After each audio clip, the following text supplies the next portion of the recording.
ते मेरे प्यारे भांजे पांडवों।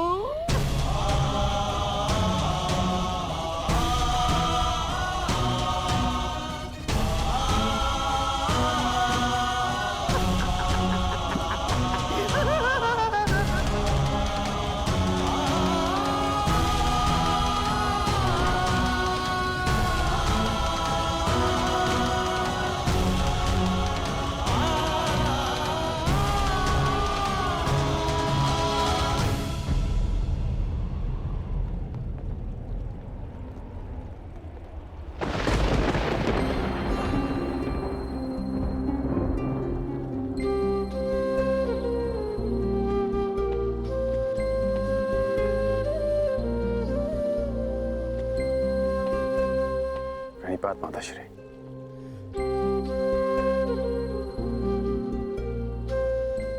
मैं जानता हूं आप आज मुझे विजयी होने का आशीर्वाद नहीं देंगे।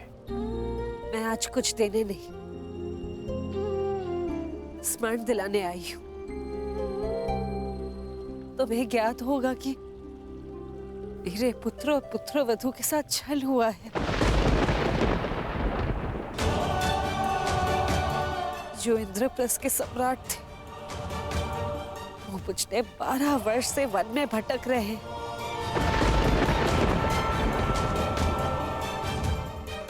और कुछ ही दिन बचे उनकी स्वतंत्रता में, और उनके साथ फिर से छल होने जा रहा है। हस्तिनापुर से इतनी बड़ी सेना उनकी वृत्त प्रयाण कर रही है। उनकी आत्मा रक्षा के लिए उनके पास एक भी सैनिक नहीं।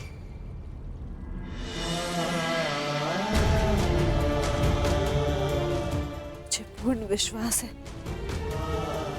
कि तुम मेरे पुत्रों के साथ एक और अन्याय नहीं होने दोगे। मैं तुम्हें स्मरण दिलाने आई हूँ कि माताश्री,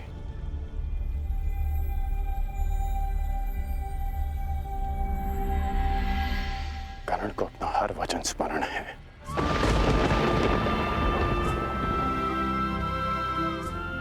मैंने युवराज दुर्योधन के लिए शस्त्र उठाने का वचन दिया है, तो युद्ध तो मैं अवश्य करूंगा।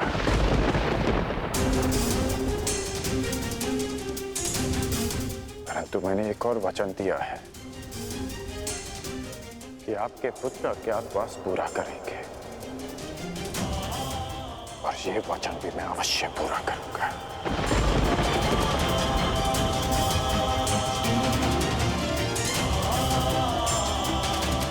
आज्ञा दीजिए माताश्री।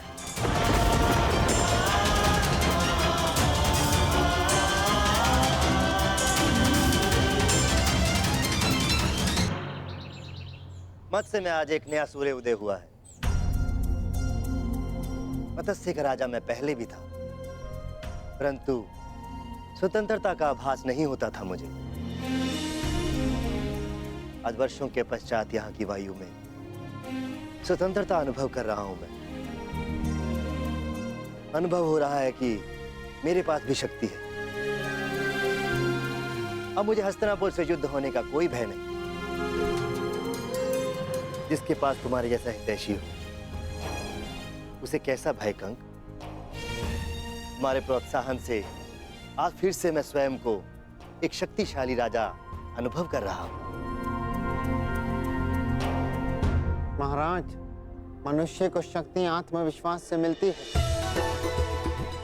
यदि आत्मविश्वास है तो मनुष्य स्वयं की और अपनों की रक्षा कर सकता है।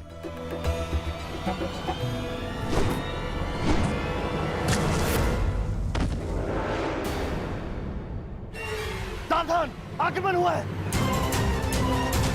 तुम्हारा भाई उचित था कंक। प्रतीत होता है कि हस्तिनापुर ने आक्रमण कर दिया। हस्तिनापुर ने बिना चेतावनी के आक्रमण कैसे कर दिया? महाराज, विगत नरेश सुशर्मा ने आक्रमण किया है। सुशर्मा, इतना साहस? तुम्हें पराजित होना होगा। चलो, सेना और प्रजा को सावधान कर दो। सब युद्ध के लिए तत्पर है।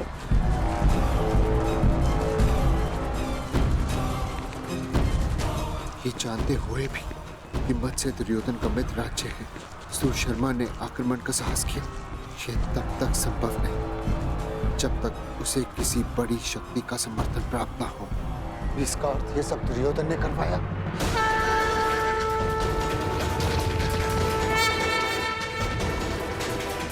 दुर्योधन! युवराज, सतर्क ध्वनि का स्वर सुन रहे हैं आप? हमें उन्हें बताना होगा कि हम मत्स्य पर आक्रमण करने नहीं आए। हमें केवल पांडव चाहिए।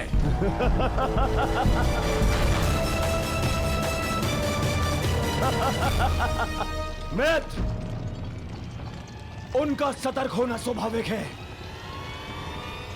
क्योंकि विराट पर आक्रमण हो चुका है।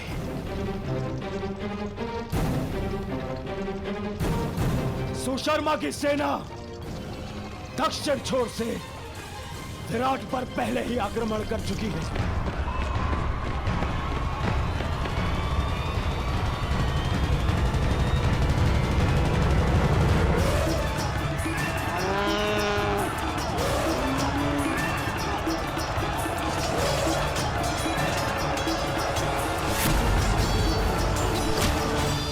इस योजना के विषय में हमें बताना तुमने उचित नहीं समझा दुर्योधन। मैं हस्तिनापुर का युवराज हूँ। मुझे अपनी हर एक योजना सबको बताने की आवश्यकता नहीं है। आज पांडवों के अज्ञातवास का अंतिम दिवस है। विराट नगर के दक्षिण द्वार पर सुशर्मा ने आक्रमण किया है।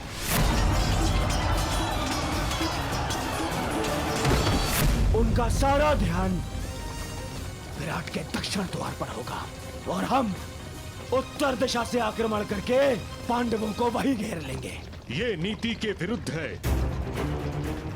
जो राज्य पहले से ही युद्ध में व्यस्त हो, उस पे इस प्रकार आक्रमण करना छल है। ये छल नहीं है, क्योंकि सुशर्मा हस्तिनापुर का ही सहयोगी है। मुझे किसी भी मूल्य पर उन पांडवों को सूर्यास्त से पूर्व पकड़ना है।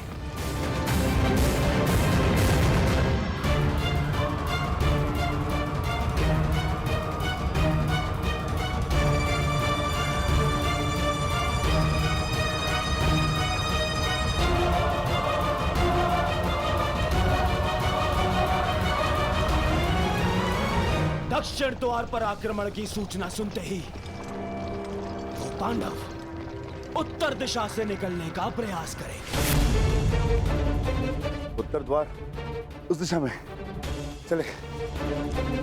परंतु उन्हें इस बात का भान तक नहीं होगा कि उनका अज्ञातवास भंग करने के लिए हम वहां पहले से ही उपस्थित होंगे। पहले से ही।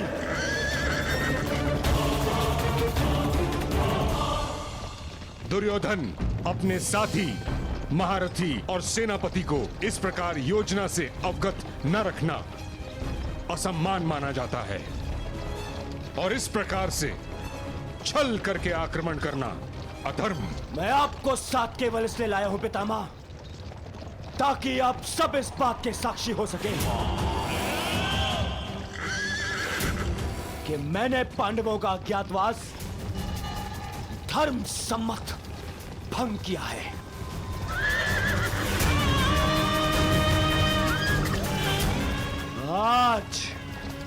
आज वो पांडव यहां से यहीं से वन में जाएंगे अगले 12 वर्ष के वनवास के लिए। चलो सारथी, गति बढ़ाओ, आगे बढ़ो। मामाश्री, आपको अपनी योजना पर विश्वास है ना? मुझे पूर्ण विश्वास है दुर्योधन। पांडव विराट नगर से बाहर निकलने के लिए उत्तरी द्वार का ही प्रयोग करेंगे। देख लेना तुम।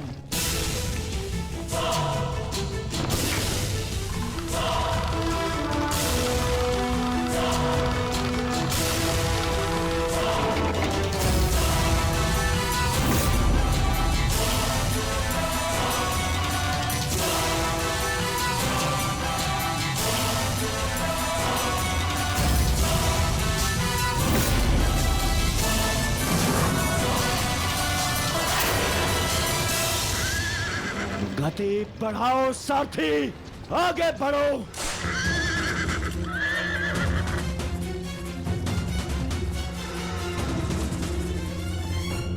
बस सूर्यास्त की देर है, उसके पश्चात हमारा अज्ञातवास संपन्न।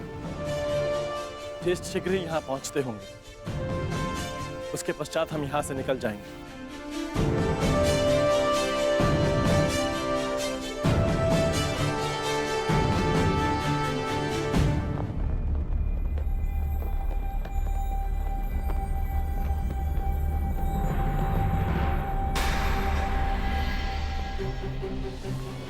मत्स्य ध्वज को हटाया जा रहा है। हमें शीघ्र ही यहाँ से प्रस्थान करना होगा। नहीं,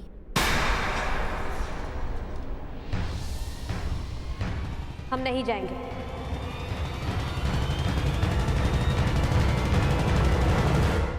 परंतु क्यों? क्योंकि जब हमें 1 वर्ष का अज्ञातवास बिताने के लिए स्थान की आवश्यकता थी, हमने यहाँ पर शरण ली, यहाँ का अन्न खाया है हमने।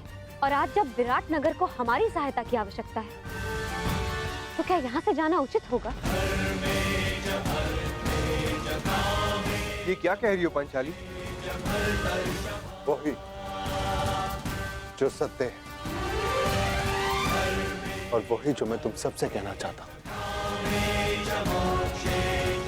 यदि विराट नगर में हमें छिपने का स्थान नहीं मिलता, तो अब तक हम सब पकड़े जाते और फिर से वनवास काट रहे होते।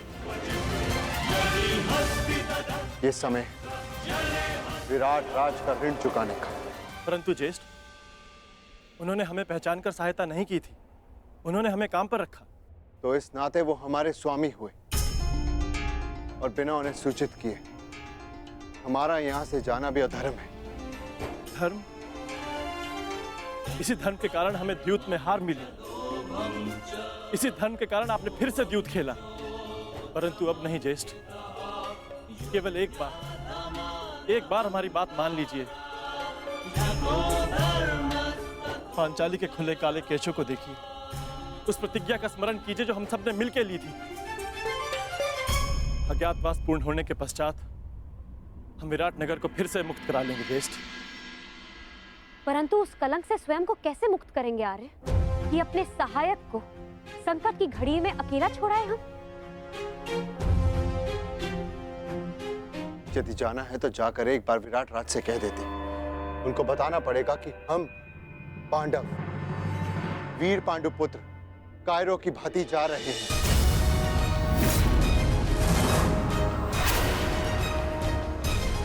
ज्येष्ठ भ्राता श्री सही कह रहे हैं सहदेव।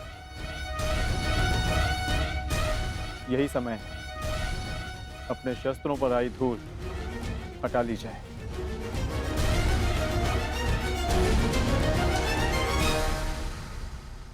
छोड़ो, छोड़ो मुझे, छोड़ो, छोड़ो, छोड़ो मुझे। मैं यहाँ से नहीं जाऊंगी। अपने पिता, अपने नगर को छोड़ के मैं नहीं जाऊंगी। परंतु महाराज को बंधक बना लिया गया है और मेरा कर्तव्य है आपको सुरक्षित स्थान पर पहुंचाना राजकुमारी जी। और मेरा कर्तव्य अपनी जन्मभूमि, अपने नगर की रक्षा करना है। हाँ, मैं भी अपने स्वामी को छोड़कर कहीं नहीं जाऊंगी, चाहे सुशर्मा की सेना हमें बंदी क्यों ना बना ले।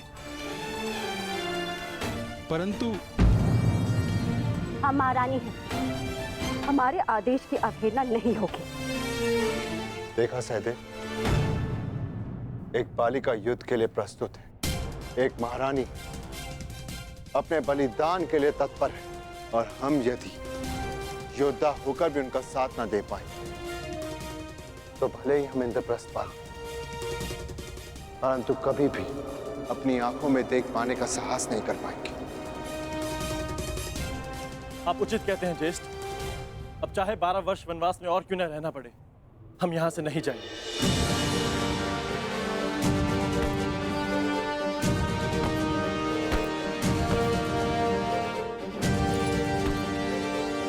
भयभीत होने की कोई आवश्यकता नहीं है माताश्री, मैं आपकी रक्षा करूंगा। मेरे होते हुए राज्य पर कोई कुरुदृष्टि नहीं रख सकता। कहाँ प्रयाण की तैयारी कर रहे हैं युवराज?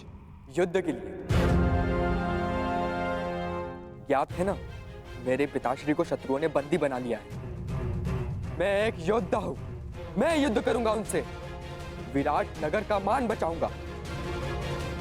क्षमा चाहती हूँ युवराज, आप अभी बालक हैं, युद्ध कैसे लड़ेंगे? क्यों? संकट के समय में राज्य की रक्षा करना तो युवराज का धर्म है। मेरे पिता मत्स्य राज अभी संकट में, और पुत्र और युवराज होने के नाते ये मेरा कर्तव्य है। निसंदेह युवराज, ये आपका धर्म है, परंतु आपका सुरक्षित रहना भी अत्यंत आवश्यक है। और सेना की एक टुकड़ी महाराज की रक्षा के लिए भेजी जा चुकी है। सेना नहीं, योद्धा की आवश्यकता है। मैं युद्ध करूंगा उनसे। माताश्री, आप ही मुझे बताइए, क्या मेरा जाना अनुचित है? हमारे राज्य पर आक्रमण हुआ और हम ऐसे ही बैठे रह सकते हैं? तुम उचित कह रहे हो पुत्र, परंतु महारानी की जय हो। नगर के उत्तरी छोर से भी शत्रुओं ने आक्रमण कर दिया है।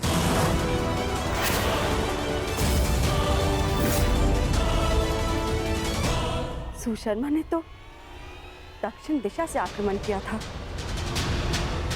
उत्तर से किसने आक्रमण कर दिया?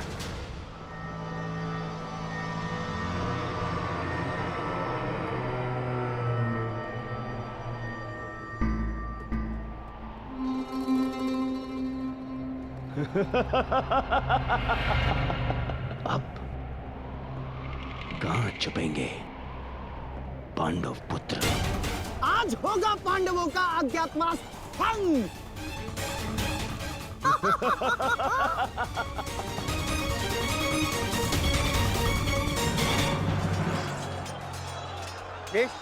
ये तो मवेशी को ले आ रहे हैं। विराट की संपत्ति की रक्षा करना भी हमारा कर्तव्य है। आगे दीजिए ज्येष्ठ।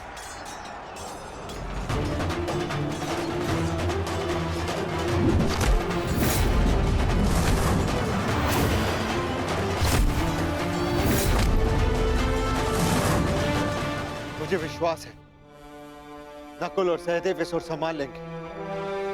हमें शीघ्र ही विराट राज को खोजकर उन्हें मुक्त कराना होगा। भीम, वो रे विराट राज, शीघ्रता करो। बड़ा विराट राजा बनता था, कीचक ही तुम्हारी शक्ति थी। उसके बिना तू एक बूढ़ा हारा पुरुष है विराट राज।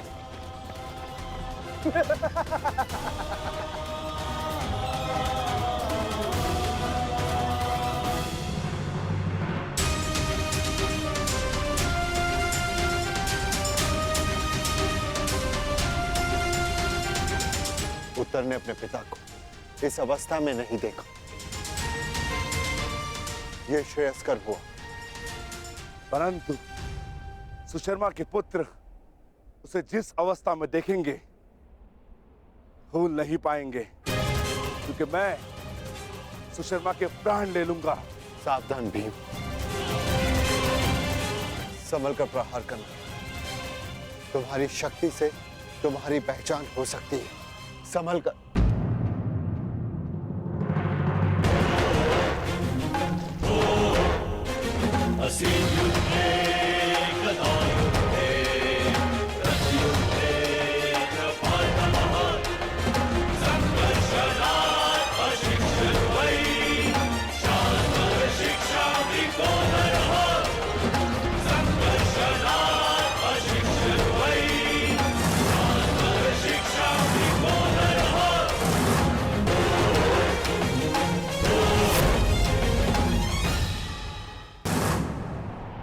सावधान सुशर्मा, मैं तुम्हें चेतावनी देता हूं कि महाराज को मुक्त कर दो, अन्यथा। कौन हो तुम? वल्लभ, महाराज का प्रमुख रसोइया। हमारे अभी इतने बुरे दिन नहीं आए कि हम एक रसोइये से युद्ध करें। वैसे अब तुम हमारे लिए भोजन बनाने का अभ्यास कर लो, क्योंकि अब हम यहाँ के नए राजा हैं। सैनिकों, बंदी बना लो इसे।